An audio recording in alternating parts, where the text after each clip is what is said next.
Es sábado. Buen momento para decir las cosas como son. Las cosas como son. Con Pablo de León.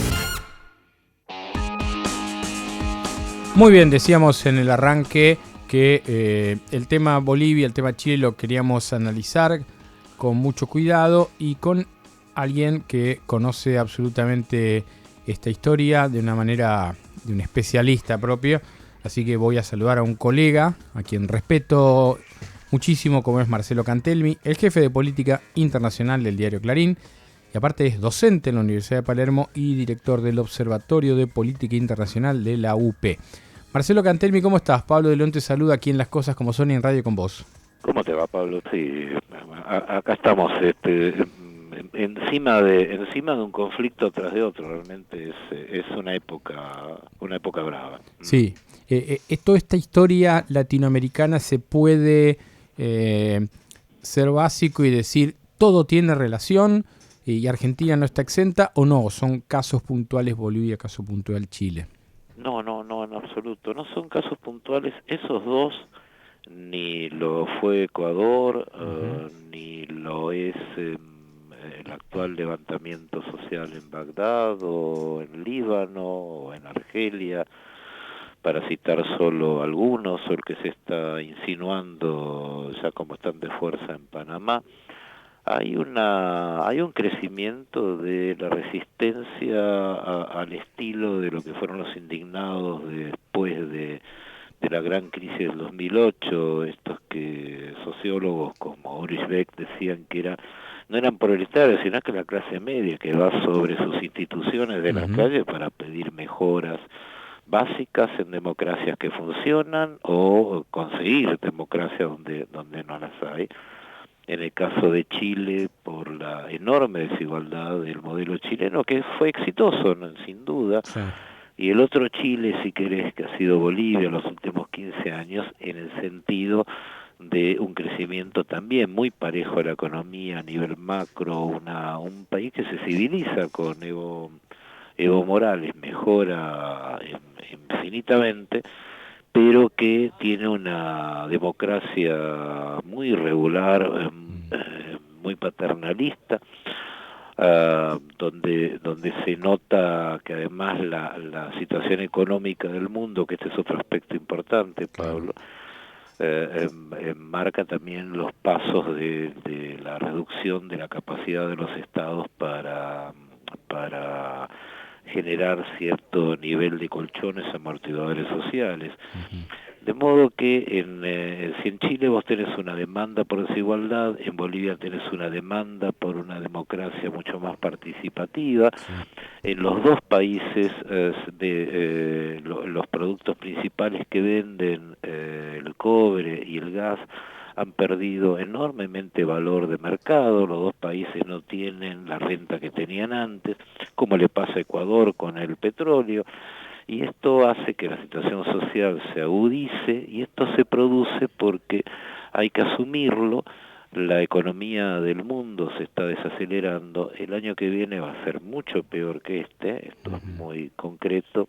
Esto va a cambiar el aspecto del mundo, lo está cambiando casi, nosotros estamos viendo la parte peor de este problema, que todavía no es tan peor en los países centrales, pero va camino a eso. Vamos a una desaceleración muy grave de la economía mundial por las guerras comerciales, por el proteccionismo, y pues se terminó un ciclo y está empezando otro sin que haya todavía terminado completamente el primero. Sí, en el caso de Chile, el otro día observaba un número, y vos corregime si digo algo incorrecto, es que hay un grado de no participación electoral, un montón de gente que no va a votar, y quizás una gran parte de esa gente que no se expresa en las urnas se está expresando hoy en las calles. ¿Es así?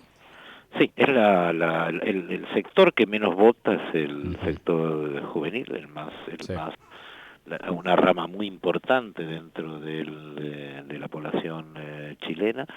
Consideran que todo es lo mismo, y tienen una discusión contra el sistema muy negativo, porque en Chile hay un elemento social muy lacerante. Cuando vos tenés hijos estudiantes, no podés mandar, si sos de clase media promedio, no podés mandar a los 3 o dejar que los 3 vayan a la universidad. Si tenés 3 o Claro. 2, tenés que elegir uno, porque los costos de la universidad son espectaculares. Hay que conseguir un crédito en los bancos, que te lo dan sin ningún problema, pero eso te hipoteca hacia adelante por muchísimos años, y no vaya a ser que tengas la desgracia de que un familiar se enferme, porque eso te va a costar posiblemente tu casa. Claro. Eso refleja un desprecio por las instituciones y por la democracia. Esta expresión que se está repitiendo ya de la fatiga democrática, ¿qué sentido tiene votar? Si lo que yo voto de todas maneras no va a ser aplicado, Claro. voy a vivir peor que mis padres o que mis abuelos. La situación hacia adelante no es nunca halagüeña, siempre es en contra, siempre es sopa, de modo que el votar a mí no me seduce. Esto se nota mucho en Chile y se nota mucho en los países más desarrollados, en Estados Unidos, por ejemplo, donde vota la mitad del país. En España aumentó un poquito ahora, pero tampoco es nada asombroso. Ahí también tenés fenómenos de voto antisistema, el crecimiento de Vox como tercera fuerza, este grupo ultraderechista, como tercera fuerza en España, es un indicador del voto castigo que las sociedades están empezando a emitir casi por todos lados, en algunos lugares por derecha, en otros lugares por izquierda, pero ya las categorías derecha-izquierda están un poco agotadas. Claro. Voy a Bolivia y yo no quise hacer, normalmente arrancamos el programa con algún comentario, no editorial, sino un punto de vista, diciendo precisamente con el nombre del programa es las cosas como son, como nos parece que son, y yo no quería hacerlo porque quería ser cuidadoso. Quiero hacer un breve raconto y quiero que vos me des tu opinión. Estamos hablando con Marcelo Cantelmi, el jefe de política internacional de Clarín y docente de la Universidad de Palermo. Yo digo que lo que pasó con Evo Morales fue un golpe de Estado, pero de la misma manera hay que decir que él en 2009 consigue una reforma constitucional que le habilita 2 mandatos. Después aparece, después de agotar su segundo periodo, diciendo que la justicia interprete que es el primero. No obstante como eso, quiere reformar su propia constitución y un referéndum que llama lo pierde, pero sin embargo va hacia jueces, que obviamente son jueces que nombró él, que le permiten otra reelección, diciendo que él tenía un derecho humano, porque si no se lo cercenaba en su derecho humano de ser protagonista. La cuarta, por cierto. Exactamente, la cuarta. Con lo cual, él después, al decir que, tras lo que dice la OEA, que va a llamar nuevamente elecciones, está admitiendo que hubo un fraude por parte de su gestión estatal o de quienes controlaban la elección. Así es. Debo desarrollar todo esto, así a sostener que todos estos errores y todas estas cosas que hizo, incluso fraude, Evo Morales termina yéndose mediante un golpe de Estado. ¿Vos qué decís? Yo digo lo siguiente, el comunicado del entonces comandante y jefe de las Fuerzas Armadas, por cierto, un antiguo amigo de Evo Morales a lo largo de los últimos 15 años, donde le pide que renuncie, es un acto sedicioso. Claro. Que un jefe militar le pida a un presidente democrático que renuncie es sedición.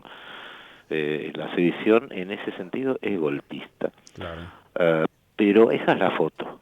Claro. La película es un poco la que vos contabas. No hay que caer, me parece a mí, sugiero, ni en la intensidad de decir fue solo un golpe, ni en la intensidad de decir que lo que hizo Evo Morales, todo este desprecio por la Constitución, por las instituciones, este profundo desprecio por la opinión de la gente, en lo cual lo encuadra con mucha cercanía a Sebastián Piñera en Chile, porque Sebastián Piñera dice, yo no sabía lo que pasaba, y evidentemente Evo sabía lo que pasaba, pero no le importó, porque la gente votó que no haga esto. Y a la gente sí le importaba ese desdén de parte de la élite gobernante, la misma élite gobernante de Chile, la misma élite gobernante de Ecuador, o la élite gobernante de Argentina, Claro.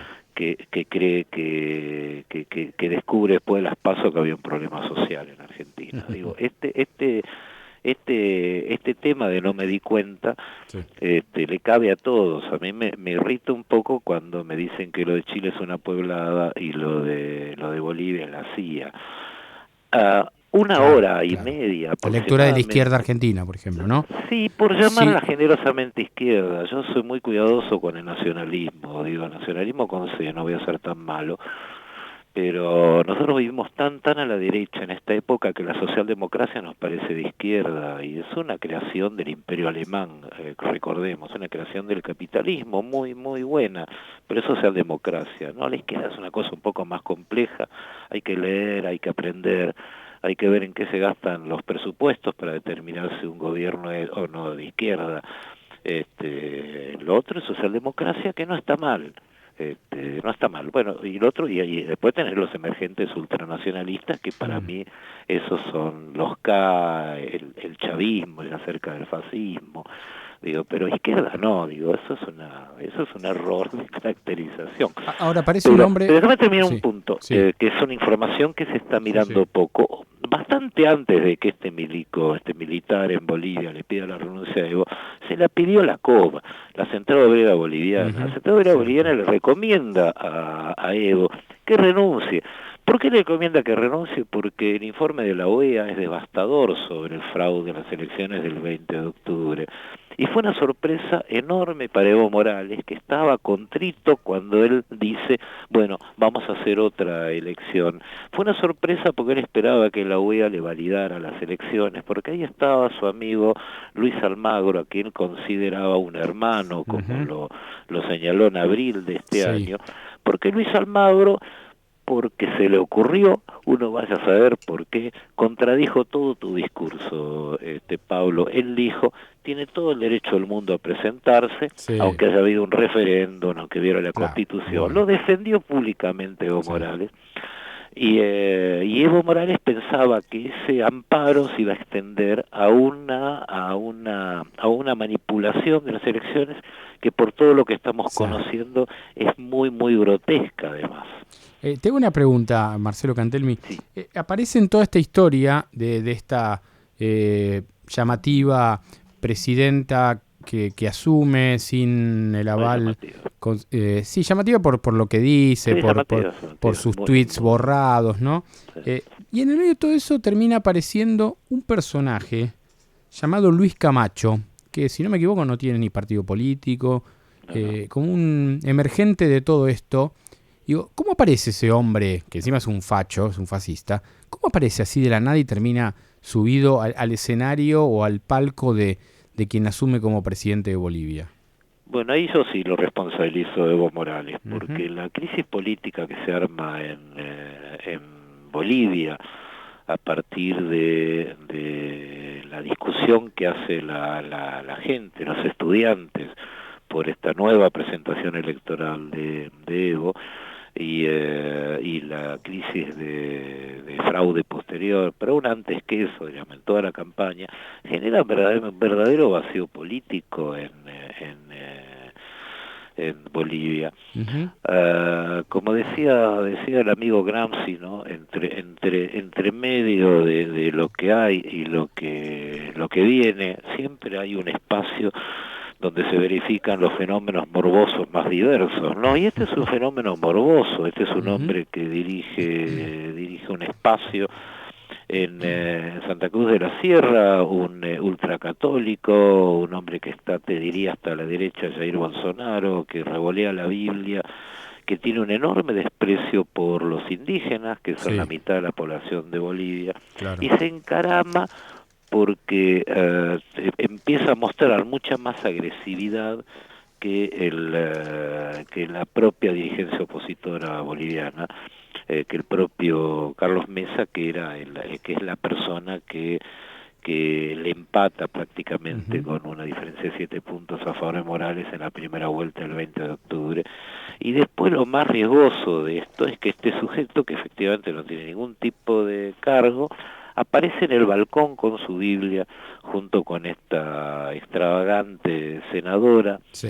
Janine Bay, que es la presidente interina, que viene de un partido de derecha moderada, pero que está mostrando enormes extravagancias, como hacer una ceremonia de Asunción como si la hubieran votado, con su familia. Bueno, moderada, pero es racista, ¿no? No, no es moderada, digo, para perdón, nada. perdón. No, viene de un partido, te digo, okay. que uno lo caracterizaba como derecha moderada y se convierte en este fenómeno tan peligroso. Claro. Que por cierto, por otra parte, y no deja de ser un dato interesante, este gobierno interino, en cuanto asume, despide al general golpista, al del comunicado, una cosa peculiar, sí. Porque en general los golpistas cuando ganan se quedan, claro.